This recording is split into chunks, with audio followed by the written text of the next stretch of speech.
Görünüşü küçük, gücü ise ezber bozacak cinsten. Çekim ekipmanlarımızı küçültmeye çalışırken performansımızdan ödün vermek zorunda mıyız? Zhiyun bu soruya çok net bir cevap veriyor. Hayır. Bugün elimde Zhiyun'un sponsorluğunda kanalıma gönderilen yepyeni kompakt bir video ışığı var. Five-Ray M60 Ultra. İlk olarak ürün için Zhiyun'dan Mande'ye buradan teşekkür etmek istiyorum. Artık günümüzde içerik üreticiler ya da profesyoneller büyükçe ve sabit sürekli ışıklara sahip olmaktan ziyade kompakt ama büyük sürekli ışıklar kadar da güçlü modellere yönelmeye başladılar. Bir önceki stüdyo kurulumu videomda da açıkladığım gibi kompakt ve pratik ışıklar her daim benim dahi ilk tercihim olmuştur. Ki bunu özellikle takipçilerim kameralarımdan tutun da kullandığım tüm ekipmanlarda da anlamış olmalılar. Günümüzde kompakt modeller candır diyorum. Hemen kısa bir kutu açılışıyla başlayalım. Işığı şarj edebilmek için bir USB tip C'den tip C'ye kablo. Elbette M60 Ultra'nın kendisi de burada.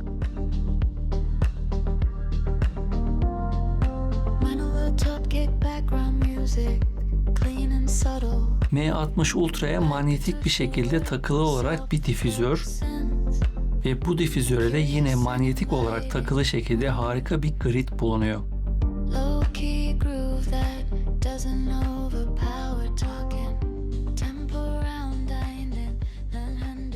Burada bunu söylemek zorundayım ki bu manyetik gridin kutuya dahil olmasına çok sevindim gerçekten. Hem pratik hem de oldukça kullanışlı. Kutudan elbette bir de kullanım kılavuzu çıkıyor. Kutuya dahil olan parçalarda iki şey dikkatimi çekti. İlki az önce de söylemiş olduğum gibi manyetik grid. Işığı yönlendirmede oldukça etkili olan bu grid dilenirse çıkarılabiliyor ve yalnızca difüzör de kullanılabiliyor ya da tam tersi şekilde kullanım imkanı veriyor. Manyetik bağlantılar sayesinde difüzör ve gridi takıp çıkarmak ise çocuk oyuncağı. Diğer dikkatimi çeken şey ise şarj kablosunun üzerinde de Zhiyun yazıyor olması. Bu detayı çok az ekipmanda gördüğümden paylaşmak istedim. Zira marka demek aynı zamanda kimlik de demek ve bu şekilde kimliğin dışa vurumu da benim gözümde güven demek. Evet, konumuza dönelim. İlk olarak tasarımdan başlayalım. Molus X60 RGB incelememde de belirtmiştim. İnanın sponsorlukla hiçbir ilgisi yok. Gerek Molus X60 gerekse de bu yeni model Five-Ray M60 Ultra'nın tasarımı acayip hoşuma gidiyor benim. Retro ve modern yapının harmanlamasıyla oluşturulan bu dizayn gerçekten beni oldukça etkiliyor. Bana katılıyor musunuz? Yorumlarda belirtin lütfen. Zhiyun Five-Ray serisiyle hafiflik konusundaki standartları yeniden belirlemişti. Bu model ile de geleneği bozmamış ve M60 Ultra RGB oldukça minimalist ve kompakt. Özellikle grid ve difüzör takılı olmadığında oldukça da ince diyebilirim. Grid ve difüzör bir miktar kalınlaştırıyor. Özellikle difüzörün bombeli yapısı bu kalınlığa neden oluyor. Ki bu bombeli yapı da aynı zamanda ışığın daha homojen bir şekilde dağılmasını sağladığı için kabul edilebilir sınırlar içerisinde kalıyor. 60 Watt'ın verdiği gücün geri dönüşü olarak da elbette 20 Watt ya da 40 Watt ışıklara kıyasla bir miktar ağırlık hissediyorsunuz. Ama bu 430 gram ağırlıkta normal ve kesinlikle çok değil. Zira 60 Watt bir güçten bahsediyoruz ve 4500 miliamperlik dahili bataryası da bulunuyor. Bu batarya ile de 160 dakika kullanım vaat ediyor bu arkadaş. Çantada ise pek yer kaplamıyor. Dış çekimlere, vlog setlerine, ürün ya da mekan çekimlerine veya ev stüdyolarına taşımak gerçekten çocuk oyuncağı. Gövde kalitesi olarak da oldukça sağlam tasarlanmış ve kesinlikle premium hissettiriyor. Üzerindeki kontrol kadranları ve küçük OLED ekranı sayesinde menüler arasında kaybolmadan tüm ayarları saniyeler içinde yapabiliyorsunuz. Ön paneli 120 tane LED ile donatılmış ama bu LED'lerin önünde başka bir teknoloji daha var. Şimdi teknik detaylara gelelim ve LED teknolojisiyle beraber bu ışığı özel yapan neler varmış bakalım. Boyutuna aldanmayın. 60 wattlık çıkış gücü küçük ve orta ölçekli stüdyo kurulumları için ana ışık yani K-Light olarak kullanmaya dahi fazlasıyla yeterli. Bir önceki videom olan stüdyo ışık kurulumunda da belirttiğim gibi K-Light olarak kullanım amacıyla iyi bir lens ile bu 60 wattın ancak %30'luk gücünü, ortalama bir lens ile de yaklaşık %50-%60'lık gücüne ihtiyaç duyacaksınız. Yani K-Light olarak bile fazlasıyla yeterli bir model. LED paneline gelmek istiyorum şimdi. Bu panelde her bir LED'in üzerinde özel mercekler bulunuyor ve bu mercekler vasıtasıyla da ışık odaklanarak daha verimli bir şekilde 6 kat yükseltilerek tam 6490 lüks ışık gücüne ulaşıyor. CCT yani renk sıcaklığı aralığı 2500 ile 10.000 Kelvin arası gibi oldukça geniş bir renk sıcaklık skalasına sahip.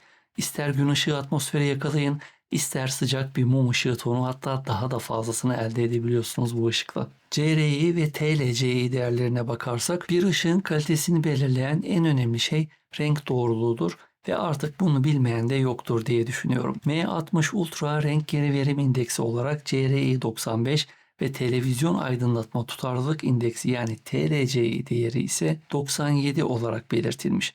Bu da demek oluyor ki çekimlerde yüzünüz, ten tonlarınız ve objelerinizin renkleri kamerada tamamen doğal ve kusursuz görünüyor. Haliyle montajda renk yaparken de fazla uğraşmıyorsunuz. PSI modu sayesinde 360 derecelik tüm renk spektrumu kullanabiliyorsunuz. Arka planı renklendirmek, atmosferik sahneler yaratmak veya kreatif konseptler çekmek için harika bir özgürlük sunuyor. Sinematik aydınlatma düşünenler için de güzel bir detay bu.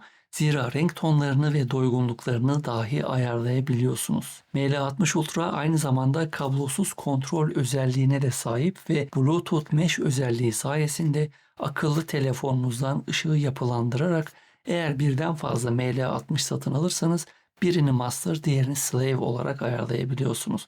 Böylece de senkron şekilde yanmalarını ayarlayabildiğiniz gibi tüm ayarlamaları da yine ZY Vega uygulaması ile akıllı telefonunuzdan yapabiliyorsunuz. Özellikle ışıklarınızı kolay ulaşılamayan yerlere koyduğunuzda bu kablosuz senkron bağlantısı hayat kurtarıyor. Tüm bunlara ek olarak özellikle kısa film yapımcılarının işine yarayacak olan 15 tane de yaratıcı efekte sahip. Bu kadar küçük bir gövdeden 60 watt güç elde edince benim aklıma gelen ilk soru şu oluyor. Bu ışık ısınmıyor mu? Ya da fan sesi mikrofona giriyor mu? Jiyun burada kendi patentli Dynaward soğutma sistemini kullanmış. Akıllı ısı kontrolü sayesinde cihazdaki fan sürekli çalışmıyor. Yalnızca ihtiyaç olduğunda kısa kısa fanı çalıştırarak hem bataryadan tasarruf sağlıyor hem de uzun süreli kullanımlarda bile aşırı ısınmıyor. En güzel kısmı ise fanın inanılmaz sessiz çalışması. Mikrofonunuzla ışığa çok yakın olsanız bile kayıtlara dip ses olarak yansıyan bir fan gürültüsü neredeyse duymuyorsunuz. Zaten de Ultra etiketi buradan geliyor. Yani M60 Ultra. Ultra sessiz bir fana sahip.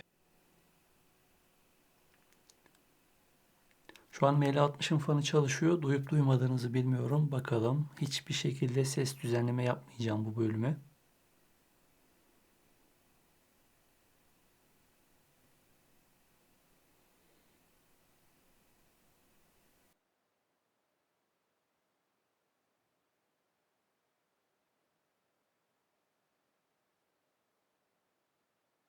Şu an fan çalışıyor.